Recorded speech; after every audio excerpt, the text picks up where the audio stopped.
thanks to Ryanair. Don't waste your bank holiday in the rain. Grab Ryanair's low fares to Nice, Palma or Rome. Cloudy and humid tomorrow with scattered outbreaks of rain and drizzle, highest temperatures of 16 to 20 degrees. And now you're up to date on News Talk. The Newsround on Off the Ball. With Gillette Labs. Get the ultimate shave or your money back.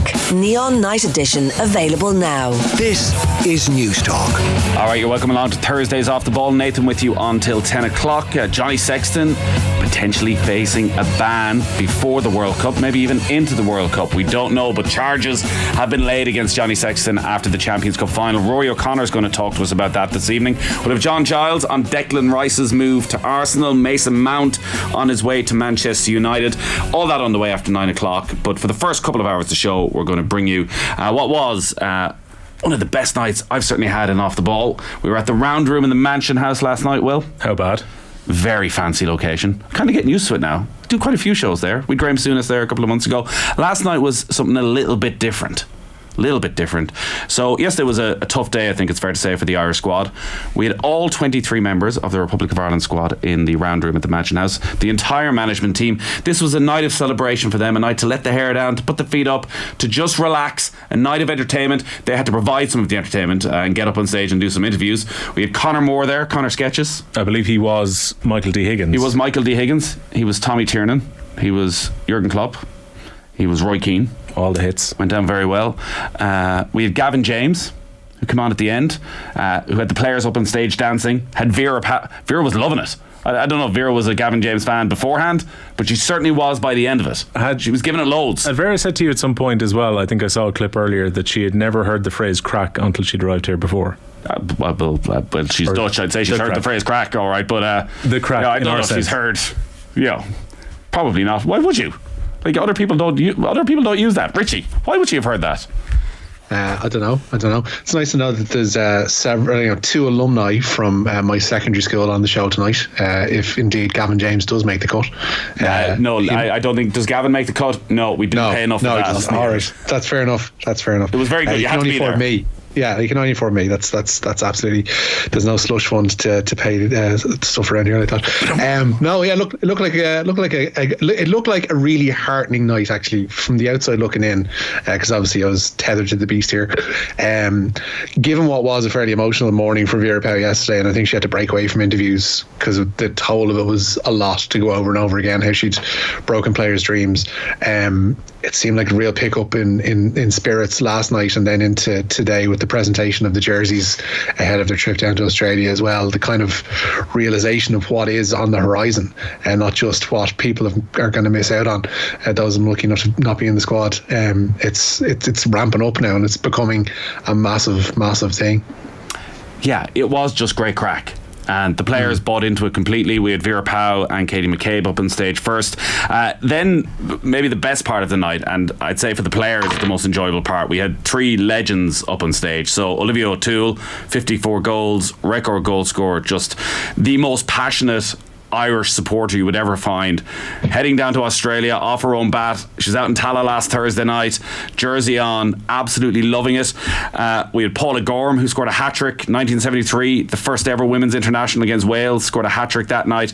And Linda Gorman, who as she told us set up two of the goals for Paula that night and went on to manage the team. That's pretty much every role, and also a Hall of Famer already. Exactly. So and they've been there through the incredibly tough times, and their stories and how well they got on.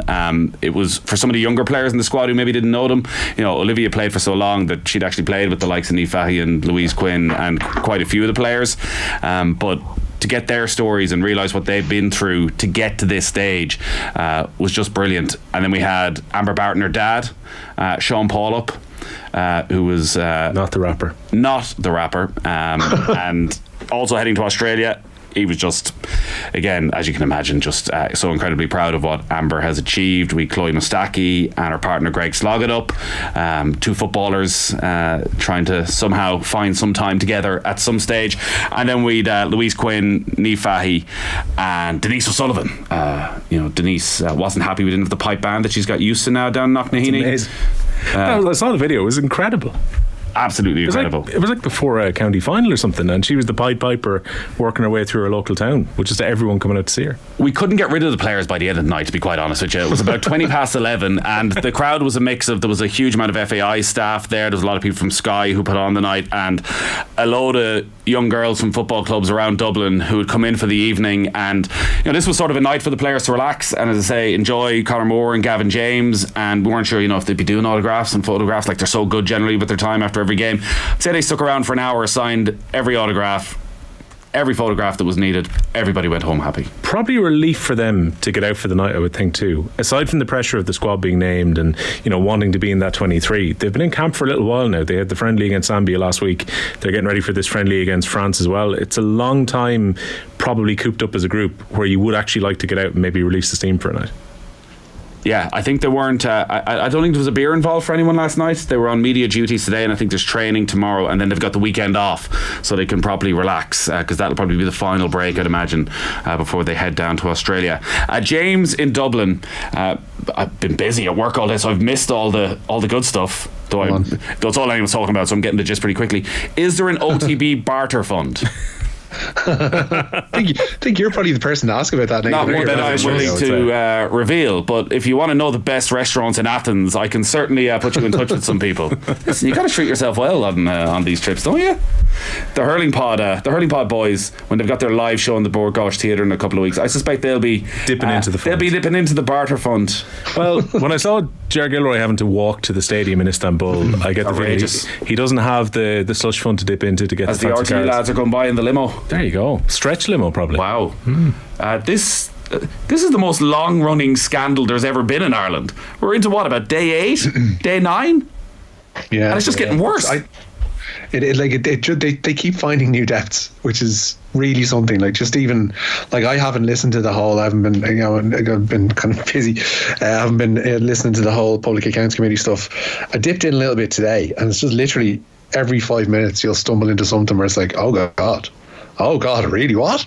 That's incredible.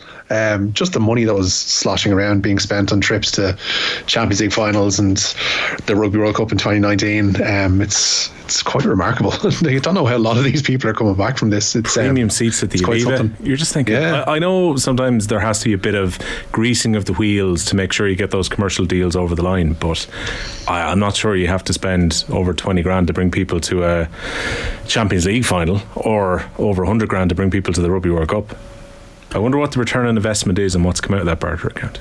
Well, I'm sure that question will have to be answered over the coming weeks. So 26 grand. This was the 2019 Champions League final. The All Premier League one. Liverpool Spurs, Tottenham. Already, some of the RTE staff are having to come out and say that they were at the match, but that they paid for their own ticket and their own flight to sort of distance themselves for this. The Rugby World Cup story had come out previously that they had flown a lot of clients over to Japan, over to the Rugby World Cup, and said at the time it was cost neutral. It was cost neutral, which you would have sort of thought was, and maybe again it was a sort of contra deal with an airline or something that got you there, and there was no actual spend. 111,000. It's a lot of advertising for the company, yeah. If you are one of the carriers that brought the people, I'd say 118 grand, I think, would probably buy a lot of airtime. Look, there's a lot of people in the private sector, in the media, who are going, why didn't I think of that? I didn't know you can do this sort of stuff. It's unbelievable. Yeah, a barter account is not something I was aware of until, about 3 days ago. Yeah. Not in broadcasting. I'd heard about it in, like, some companies would run them, but yeah. What's the, we do like to treat our guests very well when they come to hugely. Our live shows. You have 2 bottles of water, for starters. But wow. For the hurling, I'm just worried about Skehill and Murphy, particularly Skehill. Like, do we have an idea of what his rider is going to involve? Right, so Skehill, for a start, has got massive hands. It's one of the first things you notice when you meet him. Probably how it worked as a goalkeeper. What can we do to help him along then on the night? So, if you end up with James Skehill staying in your hotel, and there is a room and his massive hands, where there are beers and bottles of water available, as there were when we were in Limerick, I think James Skehill was able to carry 10 or 11 bottles in his hands when he was walking past. Wow, that's quite an achievement. It's in a very, very efficient carrying system. Well, he also had an incredible ability. Is this video out there? Did this do the rounds publicly, or was this something of him falling off the chair but managing to keep hold of the pint as he? Yes, we did tweet this out. Did you not see this, Richie? This was CCTV footage from whatever pub the lads went to after their one and only live show. It was Skehill's massive hands obviously weighed so much when he had a pint in them. The seat literally collapsed under him, but somehow he managed to land on his ass and not drop a single of a freshly pulled pint as well, Richie. Sip of the pint, which was the impressive part. The chair buckled. We laughed, thought there's no way anyone got video of that or anything. Paul Murphy decided to go and talk to the bouncers, found out that Dolan's and Limerick had CCTV, and they had perfect footage of James Skehill landing on the ground, and they were more than happy for him to take a video of the CCTV. Do you know what? You're going to have to go into our barter accounts to pay for Skehill solicitors, because that's a breach of GDPR, William, as I think you're well aware. So massive hands, Skehill. Anything else you want to let us know about him? I think we know the rest then, don't we? Yeah, not sure that story's for a 7 p.m. radio, Nathan. But yeah, in fairness to Skehill as well, he has now dragged the haters that gave him hassle last week, including a few rival podcasts who were, saying, who cares what James Skehill says? He had the last laugh last weekend when Galway got the better at Tipperary, and by his own admission he was a Cheshire cat on the way out. What rival podcast? It was the Premier View Tipperary podcast, which decided to have quite a pop at James Skehill. I'm being told by our producer it's not a rival, apparently. All hurling pods are a rival, Arthur. We have to put them all on the ground. Well, Skehill is one of those people that I like that you have to start every sentence with, in fairness to Skehill. In fairness, like one of those type of characters where it's not that bad. It came across bad, but in fairness, it wasn't that bad. Well, look, I look forward to. We have a kind of a semi-commitment that the wives of both James Skehill and Paul Murphy will appear either at the live show or in one of our pods in the next week. Why? Well, mainly because Paul Murphy's good wife has become almost our official statistician, where she does the fact checking during the middle of the podcast while she's sitting off to the side. So. Has become very useful, and Skell's wife would already been seen on Gogglebox so far. She's heavily pregnant at the moment, so I think James wants to wait until the next arrival in the house, and then she's welcome on the pod after that. This is what I deal with every week. Literally nothing about the Skells that I now don't know. The hay is saved. When's the baby due? Is it going to impact the recording of the pod? Just after the live show, which is slightly. And I don't know anything about Paddy Andrews and James O'Donoghue. They just keep it all to themselves. They're on holidays all the time. That's the one thing I've learned from the football pod, was that I'm pretty sure footballers make a lot more money, do they? It seems so. In the last few weeks, all three of them have been on holidays, and Tommy Rooney's been on holidays around 2 recordings this week as well. Well, maybe now we're finding out about our barter account and who has access and who doesn't. It's working its way through Portugal at the moment. But yeah, if you want to get a second football pod, I'll even give them a plug tonight, Nathan. There's a bonus pod gone up today, previewing the All-Ireland quarterfinals. Will, your hurling pod is unrivaled, says John on YouTube. When's the live show on for anyone who wants to go along? This is going to be the hurling night of the year. It really will. I actually reckon we'll probably put the best lineup that's done a live show this season for hurling. I'm confident of that. Joe Canning's already there, so we've got one of the best hurlers of the modern era on stage. Good to have a great Galway hurler there. What? There you go. 20th of July, Boardgosh Energy Theatre. Who's got bigger hands? Dublin. I'd say probably Skehill, but I think Canning maybe achieved more in his career, and I think even Skehill would admit that. Maybe. And 4-time All-Star Paul Murphy there to keep an eye on. Joe's there with all his All-Stars, and Third of the year. Skell's like, look at me giant hands, don't you?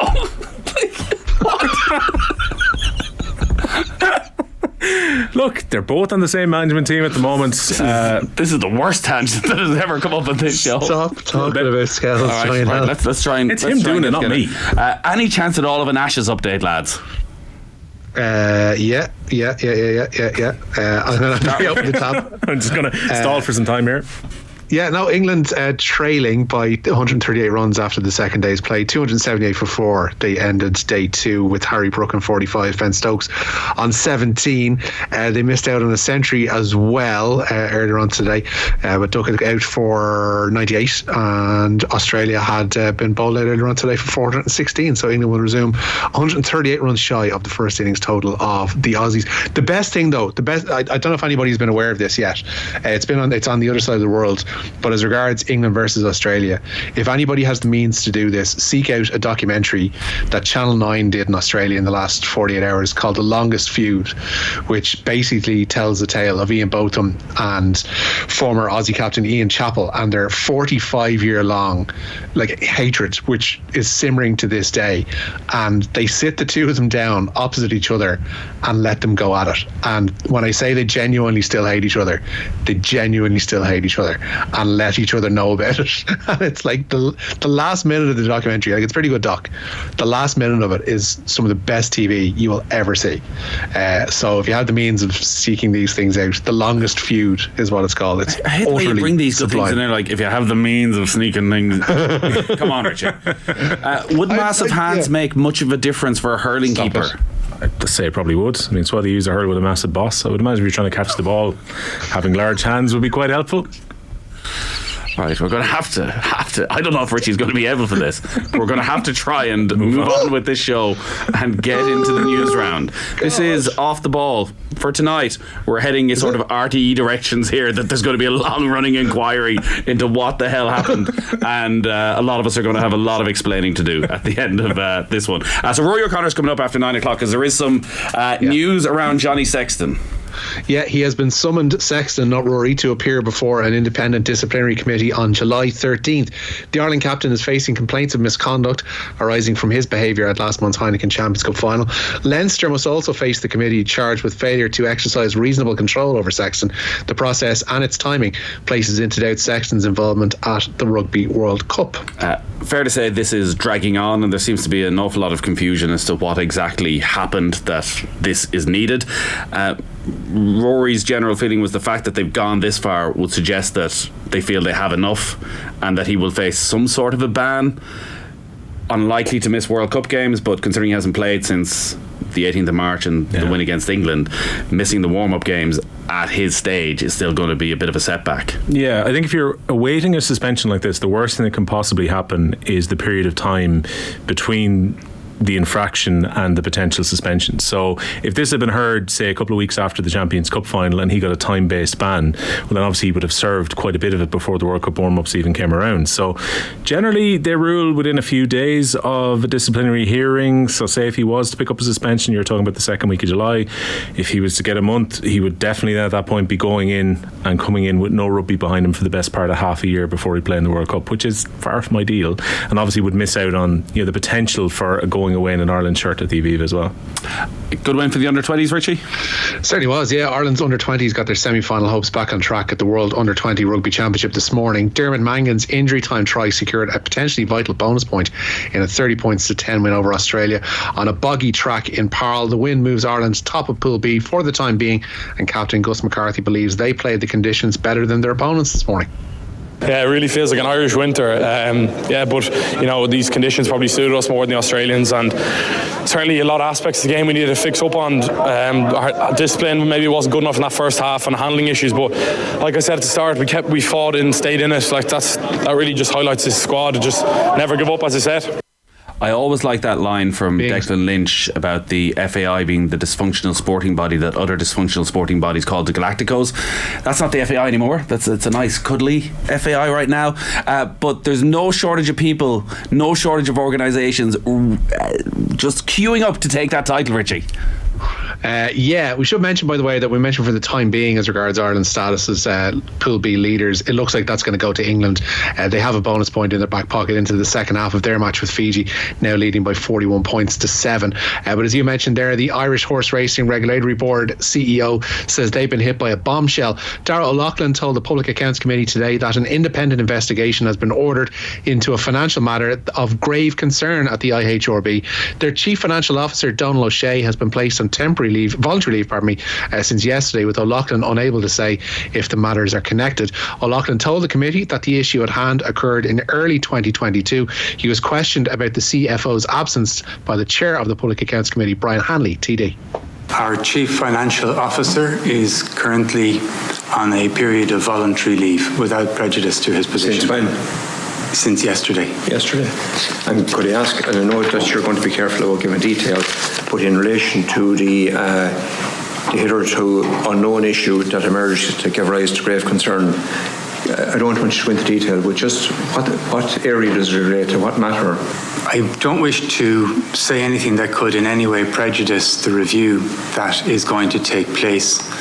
Don't go into the details. The review will be into the matter, which is financial in nature, and in all of the circumstances around the specific issue and the events that led up to it and that gave rise to those circumstances. And is Mr. O'Shea's absence this morning relating to that?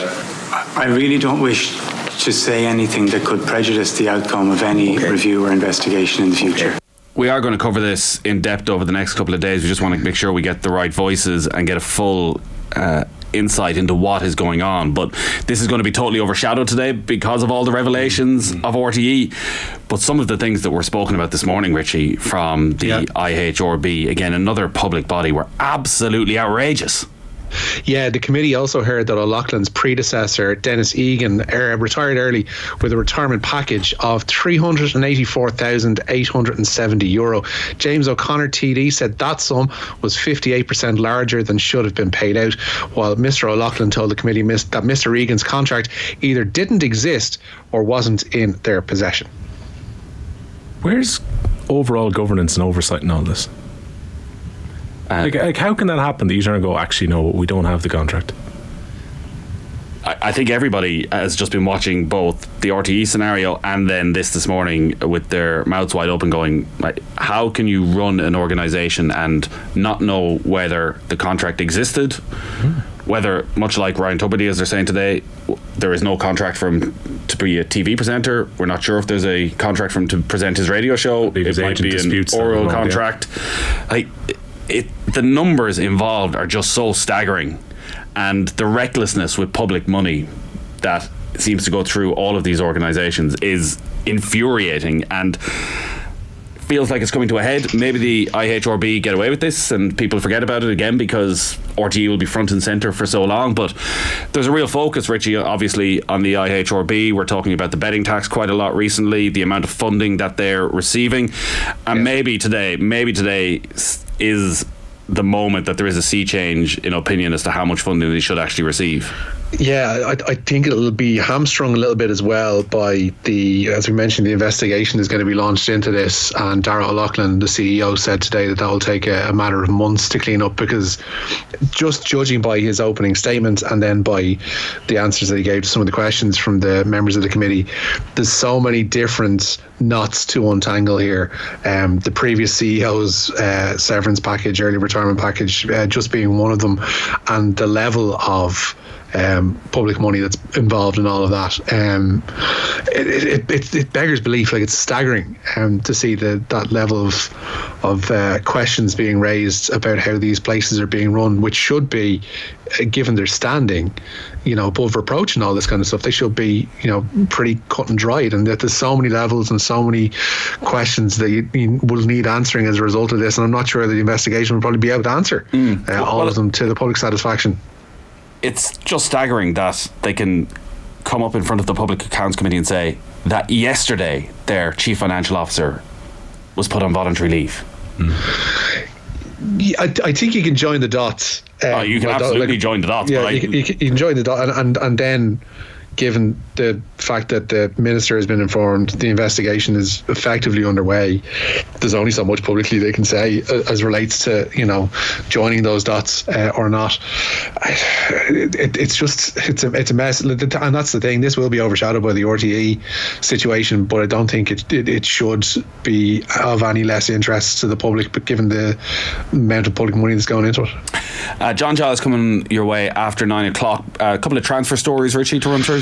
Yeah, Manchester United have agreed a £60 million deal with Chelsea for midfielder Mason Mount. $55 million of that will be paid up front, a further $5 million then in potential add-ons. Personal terms have already been agreed, and the 24-year-old will sign a 5-year deal at Old Trafford. Mount, though, is believed to be on holiday at the moment, so his medical is going to have to wait. Really good one for Aston Villa today. They look set to pay €40 million to Villarreal for defender Pau Torres. The Spain international has a 5-year contract waiting for him at Villa Park. And of course, Arsenal last night completing the signing of Kai Havertz from Chelsea, while Tottenham completed the £40 million capture of James Maddison from Leicester City. What hurler has the biggest hands, Will? There's a question for next week's hurling pod.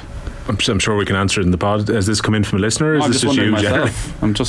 I want to know what advantage it is to Skehill on the hurling field to have such giant hands. Fine. We'll ask him next week. Okay, that and who has the biggest hands.